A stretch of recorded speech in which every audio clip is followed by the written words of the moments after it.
Welcome to DREAMiV, where we dream in a variety of ways, and I hope that this can be like an IV to juice you up for your dreams, for you to be able to live the life that you truly want to, and get some help from a random person, because I'm not your doctor, not your guru, not your psychologist, not your therapist, but I'm a voice, and you listening, and it's a beat.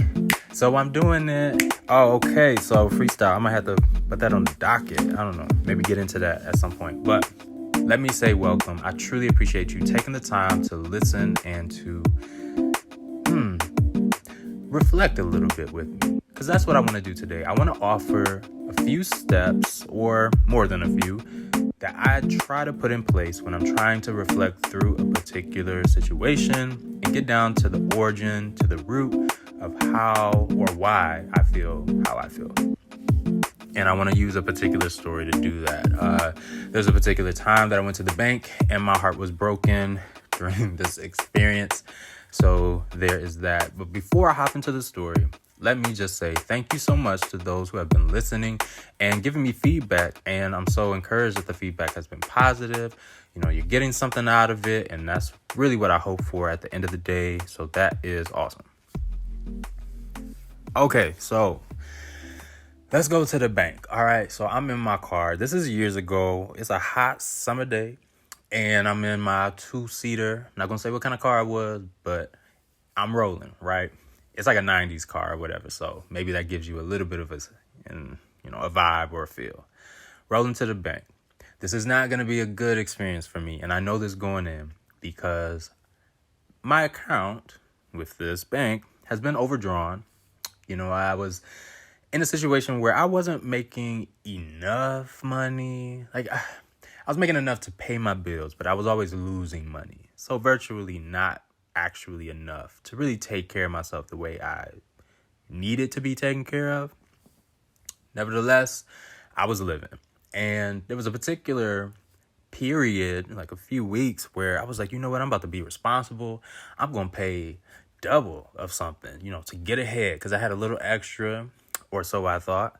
So I paid it, but I had something else called autopay of a bill that was attached to this particular account with this bank that I'm rolling up to, and that thing auto paid. And my bank said, you ain't got it. And so fees showed up. So I lost money and owed more money. Devastated, right? So I'm pulling up to the bank. I park in between the yellow lines because they had them there freshly painted. And I get out, shut the door slams. I'm walking up to the building. Again, it's hot, so I feel a little uncomfortable. It's pretty humid. And open the doors, freshly air conditioned but building. And, it smells like a bank. I don't know what that tends to smell. I don't know. It smells like paper and time going by and responsibility. So I speak to a representative of the bank, try to get some help. I'm sitting there, still uncomfortable, explain the situation, explain what I did. And really, I was just trying to see, can I get my money back? And they said, no. So my heart, when they said to me, more specifically, I'm sorry, there is nothing we can do, my heart about deflated like it was a balloon in the wind falling down because it has no more air. I don't even know if that really does it justice because I about disappeared. I promise you, from that moment on, it was so hard to pay attention to what this person was telling me about the situation. At some point, I came to, because they actually did offer some helpful resources and put some things in place so that I could go forward in a better way, right? But nonetheless, in that moment, what I felt was like this deep shame. And this is in hindsight, of course, so I'm able to use this as an example. But as I began to reflect and work through how I felt, it was a flag to me that I would feel such devastation from a moment like that where, objectively speaking, to put everything on paper, I could see clearly what happened, what mistakes I made, how I could improve, I could even reach out for help or assistance from people that I knew, because the amount of money, it was less than $100, maybe over 50. That was a lot for me. Don't get it twisted. I was hurting, but I could still get it. And again, on paper, the situation wasn't dire. I wasn't going to lose my whole livelihood. However, I felt devastated. I felt like it was the end for me. And there's a lot of factors that play into how we feel in a given moment. Like I said, it was hot, so that didn't help. But I want to use this as an example to kind of show how reflecting through a situation can actually help get to like the root cause of how you might be thinking or operating. Because again, feeling like it was an indictment on my self-worth in that moment versus simply just being disappointed over the situation, those are two different things. And again, a flag to me that there's more going on here than what might be on the surface. So I want to offer some steps, and hopefully this will be sort of clear for you listening that you can apply. I also want to say I definitely recommend seeking professional help for you to be able to have a great resource, to turn to work through the specifics of your issues. But that costs money, and sometimes we just don't have access for a variety of reasons. So maybe these steps will be helpful for you in reflecting. So let's get right to it. Number one, a overview of what I try to categorize in terms of reviewing or reflecting a situation would be, number one, there's an event. There's something that just happened, right? And there are facts about that event, like what literally took place.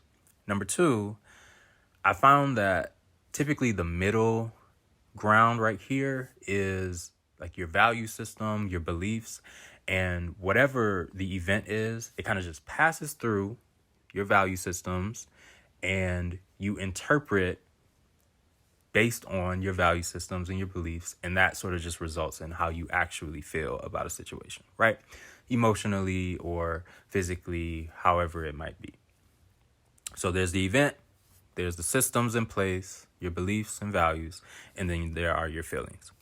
A step below that would be the facts about the event and your feelings. So again, what literally happened, and then how do I feel just right now in the moment? And you can actually just write this down in columns, even if you really get down with columns. So a step down below this would be feelings. Now, honestly, this is the part where it gets a bit cloudy, and it was hard for me at times, especially beginning to try to intentionally think about my life, to get down to like a root cause of anything, because it just felt like I was feeling so much and everything felt like my own. Like, this is how I feel and I'm to blame or whatever. It was just so many different things swirling around my head. I couldn't really pinpoint a specific thing until I received some help, whether it was some therapy or even just some counsel or even just a friend, just to listen and be able to pinpoint something that you're saying that maybe you're not really paying attention to. And I also think dealing with your feelings is a great opportunity to now discover your voice, discover your energy, your spirit, like what is you, and then what is a whole lot of just other, if that makes any sort of sense. And while you're in this state, while you're thinking about feelings, a step below this could be to, on one side, again, look at the facts of this specific event, like the literal thing that just took place. And then on the other side, there are a few different ways you could break it down. Number one, or A, should I introduce letters at this point? Yeah, let's get fancy. Okay, letter A. You can list, based on the people that you value in your life, you could say, how do I think they would feel about me from this situation? So it's based on what you think they would think, or what you think they would feel, or what you think they would believe. But again, the focus is on other people. And I also want to just make a side note here. Please be honest with yourself about who you value, because I have found that I value people's opinion who maybe on paper it didn't make as much sense. You know, you would say, oh, you've known your family for X amount of years, but there's this person you just met and somehow you really care about what they think versus the people that you've known for longer. So if that is the case for you, don't judge yourself. Be honest because you need to know these things. But also, no judgment. If it is, then it is. And that will be helpful for you going forward. But again, letter A, how do you think the people that you value will think or feel or believe about the event that just took place? Letter B, how do you think you should think, or how do you think you should feel, or what do you feel like you should believe? Again, letter B is about the should, like the expectation that you have of yourself or that you have inherited. However it got there, what is it within yourself telling you that you should think or feel or believe? Then letter C is, how do you just actually feel, just literally in the moment? And once you begin to compare these things, you know, maybe after journaling it, writing it down, or even just listing it out verbally, if you can begin to see the similarities and the differences, I feel like this will be very helpful for you, because then you have something more to work with, especially if there's a big difference between what you think you should think or feel versus how you actually think or feel. And then as well with category A, how you think other people will think of you versus how you think of yourself, or whatever, you know, the actual situation is that you're reviewing. And again, I want to say, don't judge yourself, especially when you're considering how you feel. Sometimes, again, we feel like we should feel a certain way, but if we don't feel that way, or if it sounds crazy to us or to our, you know, our mind, you know, the things that we've been taught, then sometimes we just suppress it, disregard it because it can't be true. But I would say go ahead, write it down, because if it came up, it's there somehow, or it's there for some sort of reason. It's valid to consider. So please don't judge yourself when you're considering that. And a next step from here, when you have your category A, B, and C, would be to ask, why? Why do I list these things under these categories? Why do I feel or think or believe this is what would be the case for category A, B, and C? And then from there, you could then ask yourself, which of these things that I've written down actually impacts me the most? What am I the most concerned with or triggered by? Like, what is top of mind for me among these things? Because I think that right there is very key or impactful to actually discovering what your value system is, what your beliefs are. Because towards the beginning, what I listed were, number one, events that take place. Number two, your value system or your belief system. And then number three, your feelings. That number two category, at first glance, we might just write down the things that we hold consciously. Like, what do you believe? What do you stand for? You know, those sorts of things. But from my experience, I can only speak for myself. I have come to find that the way I was living was not exactly the same as what I said on the surface that I believed, or what I thought, or how I felt. So when you go through these steps, you could actually discover what you might be living based on from like a subconscious level. So you're not even completely conscious or aware that you're making certain decisions from those beliefs that you have deep down. And again, it's not black and white. You could hold two things in mind, but they might not have the same power within you. They might not have the same impact or importance or priority. And so how you're living your life might be based on one versus the other. And you might be surprised to find that it's based on something that you would not say you believe or think to someone else, at least not out loud. And so going through these steps for myself, I was able to find that my identity and my sense of self-worth was heavily connected to what I thought the people that I valued would think of me. And my self-worth really came from me perceiving whether I was loved or accepted or good enough by those people that I valued. Also, I've also started to see that what the people who I value in their lives, or how I perceive them, or things that I perceive them to be good at or better than me at, those things also had an impact on me. So we're talking about money here, right? I'm at the bank and I feel like I failed. So now, because I know that there are people who I value, who I perceive to be good at money or come from money or anything along those lines, right? I wasn't surprised then to find that I felt like my sense of love and acceptance was now under threat. Like I could potentially lose that because I could be viewed as a failure in the eyes of the people that I valued. And because they were essentially like the source of my self-worth, it was as if I would be in a position where I might lose that altogether.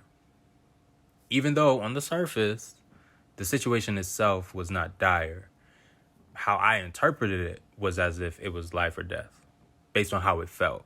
I hope that's making some sort of sense. So then lastly, I think some tangible steps that you can take going forward, which I tried to implement in this situation, was to consider what advice I would give to a friend of mine. And actually, I want to tag that along to category C, right? Hopefully we follow along. I don't know, maybe I should have like a visual aid. Maybe this should have been a video. But category C, where you're trying to figure out how you actually feel about something, it could be helpful to consider what you would say to a friend versus just thinking of yourself alone. Because, I don't know, maybe you relate to this where sometimes it's easier to give advice to somebody else. But then when it comes to ourselves, we might not actually find it so easy to say those very things. We might think that, oh, well, this could apply to them, but not to me. But I would encourage you, as some tangible steps forward, to consider what you would say to your friend if your friend was in the situation you were in, and what would be the love that you would show them. And then just show that same love to yourself and receive that same message for yourself. And I found that as I started to go forward in that way, and love was what I was moving forward in, love felt empowering. Love was something that, as I embraced it for myself and found that, and this is through a lot more reflection that I'm not even really talking about here, but found that my sense of love and self-worth was derived from within me. It wasn't contingent on the acceptance or the opinion of somebody else, if I could say it in like a very general way. That really empowered me to go forward. And in this bank situation, I could look at it, see the truth of it, see where the mistakes were, see what I did well, be kind to myself, seek out help. And something major was that when I moved forward with love, I was not as afraid to make decisions and even make mistakes, because those mistakes were not a threat to my sense of value and self-worth and love. And so I could go forward with more courage in my life versus feeling like my whole value is under threat. And now I'm moving forward out of fear and desperation and lack. So I want you to live in abundance and kind of have, a mindset where you're able to move forward feeling more empowered. And you know what? I said kind of, not even kind of. I want you to have that for real. And honestly, I would say self-love is important. It is very important. It's quite key to our lives. And when you're able to love yourself and see yourself, know your voice, know your spirit, know your energy, I feel like it's easier to see somebody else versus seeing what you need from them. Speaking for myself, I used to treat people like that, where because I was so attached or holding to this belief that I needed this person's good graces, I needed their acceptance in order to have love for myself. When I would see them at a subconscious level, not consciously, I was really just looking for what I needed. I would treat them and behave around them based on protecting that acceptance from them. But loving myself, I'm able to go forward and see people for who they actually are and not see them as a need I'm trying to fulfill for myself. And that makes it a lot easier to navigate relationships, to navigate the world, really, when you're not doing so always under threat of losing your value, but you can actually move forward and offer value to situations, relationships, work opportunities, and things of that nature because you see and feel and know what's happening with you, and you can see what's happening with someone else and know what actually might be helpful versus trying to receive and take and get something from them. Like I said, be kind to yourself because it might not even be something that we're doing at the conscious level. I think most of the time we're not walking around thinking, what can I get from somebody and how best can I cover up my tracks or something like that. But instead, it's something that's happening beneath the surface, and it might not even be so obvious when you think about your life or your behavior. But when you come across situations where you notice that you are bothered a little bit more than what the literal event might call for or what you think it might call for, just let that be a moment where you pause for a second and say, okay, you know what? Is there something more going on here? Because I feel triggered, or I feel, what's the slang? I feel some type of way about this thing that happened. And really, maybe in a different situation, or if I were speaking to a friend, I would think that there's something else going on here outside of just what literally happened. So I hope that this was helpful. I hope that it offers some steps to take that are tangible and just some ways to kind of frame the things that happen in life, how you feel, and try to get to some origins of all of that. Thank you for listening and for taking the time. This was a longer episode, but I hope that it was helpful. If it was, let me know, and I might try to implement a bit more of this going forward. But again, thank you so much for supporting. And if you want to continue to follow along to the things that I will post eventually, you can do that at Josiah, that's JOXCYA, on social media, whether it's Twitter, TikTok, Instagram, or you can support at patreon.com/Josiah. That right now, and up until now, has primarily been like a support hub, if you will, just in general. But it has, I promise, been going towards creative endeavors that have been in the works on the back end, especially musically. And I'm really excited about what's to come, what it will be released in like the coming weeks and whatnot. But again, I appreciate it all so much. It has truly meant the world to me and helped in ways that, man, you don't even know. Maybe I'll have to tell it a little bit later. But again, thank you so much. Follow along. I hope that you go well throughout this week. Treat yourself well, be kind, maybe implement these steps, add some of your own, add or subtract, however you want to do it. I hope that is helpful for you. Do good things this morning. You know what? Actually tell somebody that you love them, that you care for them, or just check in, see how they're doing. Maybe that'll be helpful for them, and start some conversations that'll help you kind of apply some of these steps. But that's it, really. I hope that you enjoyed it, and I will talk to you soon. Bye.